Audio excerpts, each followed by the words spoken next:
Think in English. Stop translating in your head. You walk into a room. You see someone you know. They smile at you. And then comes that moment, that small but terrifying moment where you have to say something, anything, and your mind goes completely blank. Today, we're going to make sure that never happens to you again.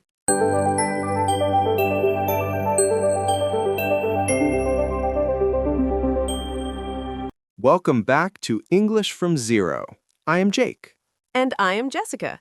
And today, we are talking about one of the most important but most overlooked skills in the English language, small talk. Yes, small talk. Those short, casual conversations you have with people every single day. With your neighbor, with your coworker, with someone you just met at a party, with the person standing next to you in a queue. And so many English learners completely avoid these situations, not because their English is bad, but because they simply do not know what to say or how to start. Exactly. They freeze. They smile awkwardly. They look at their phone and the moment passes. But here's the thing about small talk. It is not about saying something deep or impressive. It's about making another person feel comfortable and connected. And once you understand that, small talk becomes so much easier. Yes, small talk is not a test. It is a gift. You are giving someone a moment of warmth and connection. And today, we're going to show you exactly how to do that in English. And if you are not subscribed to English from Zero yet, make sure you hit that subscribe button right now. We post new English lessons every week, and this is exactly the kind of content that will change how you use English in real life. Okay, Jessica, let us get into it. What is the first thing people need to understand about small talk? The first thing is that small talk always starts with an opener, a simple phrase or question that opens the door to a conversation. An opener? Like what? So the most classic small talk opener in English is talking about the weather. I know it sounds boring, but it works every single time because weather is something everyone experiences and nobody can disagree about. That is so true. You cannot argue about the weather. It's just there. Exactly. So here are some natural weather openers. Can you believe this weather? Pretty cold out there today, isn't it? Looks like it might rain later. Beautiful day, isn't it? These are so simple, but they immediately open the door for the other person to respond. Yes, and that is all an opener needs to do. It does not need to be clever or funny or interesting. It just needs to open the door. And once the door is open, the conversation naturally flows from there. Exactly. The other person responds, you respond to their response, and suddenly you're having a real conversation without even planning it. Okay, so the weather opener is classic. What are some other openers? Another very natural opener is commenting on your surroundings. Whatever's happening around you right now can be a conversation starter. So if I'm at a coffee shop, I could say, "This place is always so busy, isn't it?" Or if I'm at a work event, I could say, "Great turnout tonight." Exactly. You're just noticing something that both of you can see and feel at the same time. It's shared experience, and shared experience is the foundation of all human connection. Wow, shared experience is the foundation of all human connection. That's deep for a small talk lesson. But it's true, and it makes small talk feel less like a performance and more like a natural human moment. I love that. Okay, so we have weather openers and surroundings openers. What else? The third type of opener is the compliment opener. Giving someone a genuine compliment is one of the most natural and warmest ways to start a conversation. Like what kind of compliments? Simple ones. I love your jacket. Where did you get it? Your presentation was really great today. That's such a cool bag. Simple, genuine, warm. And the key word there is genuine, not fake, not over the top, just a real, honest observation that makes the other person feel good. Yes, people can feel when a compliment is fake, so only compliment something you actually mean. But when you do mean it, say it. It opens doors instantly. Okay, so we have three types of openers: weather, surroundings, and compliments.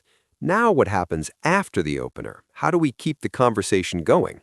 Great question. And this is where so many people get stuck. They say the opener, the other person responds, and then silence. And the awkward silence kills the whole conversation. Yes, the awkward silence is the enemy of small talk. Yes, so the secret to avoiding awkward silence is to always follow your opener with a question, not just a statement, a question. Because a question gives the other person something to respond to. It keeps the ball in the air. Exactly. Think of small talk like a game of tennis. You hit the ball, they hit it back. You hit it back. As long as someone is hitting the ball, the game keeps going. But the moment someone stops hitting the ball, it drops and the game is over. And a question is how you keep hitting the ball. Exactly. So instead of just saying, pretty cold today, isn't it? And leaving silence, you say, pretty cold today, isn't it? Are you used to this kind of weather? That's such a natural follow-up. Now the other person has something real to respond to, and from their answer, you can ask another question or share something about yourself. Yes, and that natural back and forth is all small talk really is. Simple questions, simple answers, genuine curiosity about the other person. And by the way, we've been loving all the comments you leave us on every video. It genuinely makes our day reading them.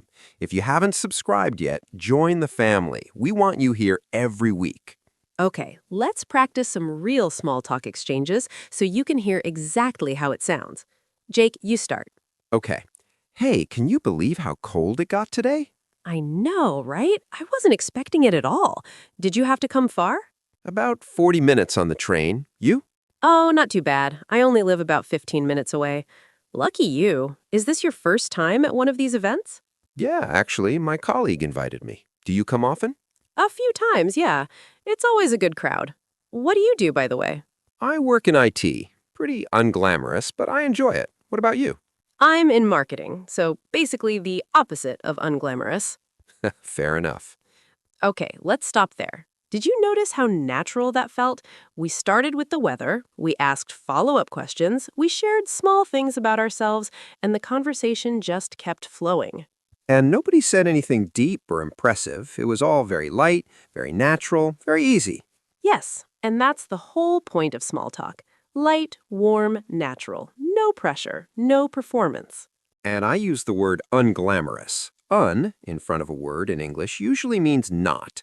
So unglamorous means not glamorous, not exciting or flashy. It's a very natural and slightly self-deprecating way to describe your job in casual conversation. Yes, self-deprecating means making a small joke at your own expense. English speakers do this a lot in small talk. It makes you seem humble and approachable, and it often gets a small laugh. Exactly, like saying, pretty unglamorous, but I enjoy it. You're not putting yourself down seriously, you're just being light and funny about it. And that lightness is what makes small talk enjoyable. Nobody wants to feel like they're being interviewed. They want to feel like they're just having a nice, easy conversation with a real human being. A real human being. That's all small talk is. Two real human beings connecting for a moment. Beautifully said. Okay, everyone, tell us in the comments, is small talk easy or difficult for you in English? And what situation makes you the most nervous? Write it below. We love hearing from you, and we have so much more coming in part 2, including the phrases you should avoid in small talk and how to exit a conversation gracefully without it being awkward. Yes, the exit is just as important as the opener, so don't go anywhere. Stay with us. It keeps getting better. Okay, Jessica, let us keep going. We talked about openers and keeping the conversation going, but what about the things people should avoid in small talk? Yes, this is so important because there are certain topics and certain phrases that can make small talk go from comfortable to awkward very fast. So what should people avoid? The first thing to avoid is going too deep, too fast. Small talk is called small talk for a reason. It is light, it is surface level. It is not the place to share your deepest fears or most complicated life problems.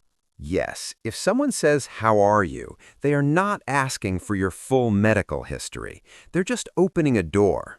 And the natural response is something light, like, "Not bad, thanks," or "Pretty good. Yourself?" Exactly. Keep it light, keep it positive, keep it simple. Save the deep conversations for when you know someone well and the timing is right. The second thing to avoid is asking questions that are too personal too soon. Questions like, how much do you earn? Are you married? Why don't you have children? These are way too personal for small talk with someone you just met. Yes, in English culture especially, personal questions like these can make people feel very uncomfortable very fast, and the conversation dies immediately. So stick to safe topics: work, weather, weekend plans, food, travel, hobbies. These are all safe and natural small talk territories. Yes, and the third thing to avoid is one-word answers. If someone asks you a question and you just say yes or no, the conversation has nowhere to go. Yes, one-word answers are conversation killers. They make the other person feel like you are not interested in talking to them. So always try to add a little something after your answer. Not a lot, just a little, enough to keep the ball in the air. So instead of just saying yes when someone asks, did you have a good weekend? You say, yeah, it was really nice actually. I went for a walk by the river on Sunday. What about you? Exactly. You answered, you added a small detail, and you threw the ball back with a question. That is the perfect small talk response. Simple, natural, keeps the conversation alive. Okay, what's next? Now, let us talk about something that makes a lot of learners nervous: how to exit a small talk conversation gracefully.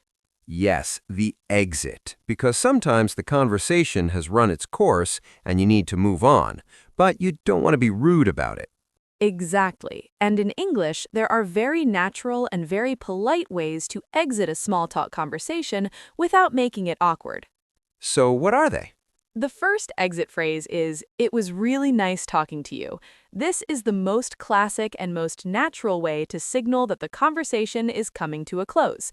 It's warm, it's genuine, and it leaves the other person feeling good. Yes, and you can add something after it to make it even warmer. It was really nice talking to you. I hope we run into each other again soon. Yes, or "It was really nice talking to you. Enjoy the rest of your evening." Simple and clean. The second exit phrase is, anyway, I should let you go. This is a very clever phrase because you're framing the exit as being considerate of the other person's time. Not that you want to leave, but that you don't want to take up too much of their time. Yes. Anyway, I should let you go. I know you're probably busy. It's polite, it's considerate, and it makes the other person feel respected rather than dismissed. That is such a smart way to exit. You're doing them a favor by leaving. Exactly.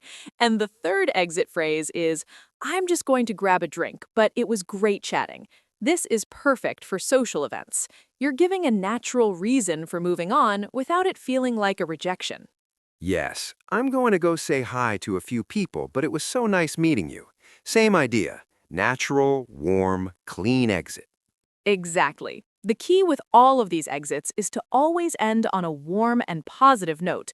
Leave the person feeling good about the conversation, because that feeling is what they'll remember about you. And that's what builds real connections over time. Not impressive vocabulary or perfect grammar, just warmth and genuine interest in another person. Exactly.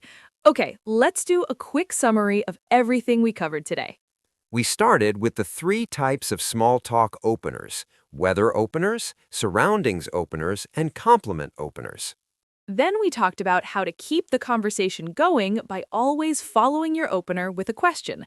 Keep hitting the ball back. Then we covered what to avoid: going too deep too fast, asking overly personal questions, and giving one-word answers. And finally, we learned how to exit a conversation gracefully. "It was really nice talking to you. Anyway, I should let you go. And I'm just going to grab a drink, but it was great chatting." All of these together give you everything you need to handle any small talk situation in English with confidence and warmth. Yes, and remember, small talk is not about being impressive. It's about being warm, being curious, and making another person feel seen and valued for a moment. And you're already capable of that. You just needed the English words to express it, and now you have them. Now, go use them at work, at social events, with your neighbor, with a stranger in a queue. Every small talk moment is a chance to practice and grow. And every conversation you have makes the next one easier. That's how confidence is built, one small talk at a time. One small talk at a time. I love that. Okay, everyone, we want to hear from you one last time. Write a small talk opener in the comments right now. Just one sentence. Pretend you're meeting us for the first time and say something. Anything. Yes, practice right here in the comments. We'll read every single one and we will respond, we promise. And make sure you're subscribed to English from Zero. Every single week, we put out lessons that are designed to make your English more natural, more confident, and more real. You do not want to miss a single one. Now, here's something to think about. You just learned how to start conversations and keep them going in English. But what happens when the conversation moves fast, really fast, when native speakers start dropping phrases and reductions, and you have absolutely no idea what they just said? That's where so many learners lose confidence in real conversations. And if you want to fix that right now, go watch our video, Fast English Phrases from Movies. Test your listening. We take real movie clips and break down every single fast phrase word by word, so your ears can finally keep up with native speakers at full speed. Small talk got you here. Fast English will take you even further. We'll see you in the next one.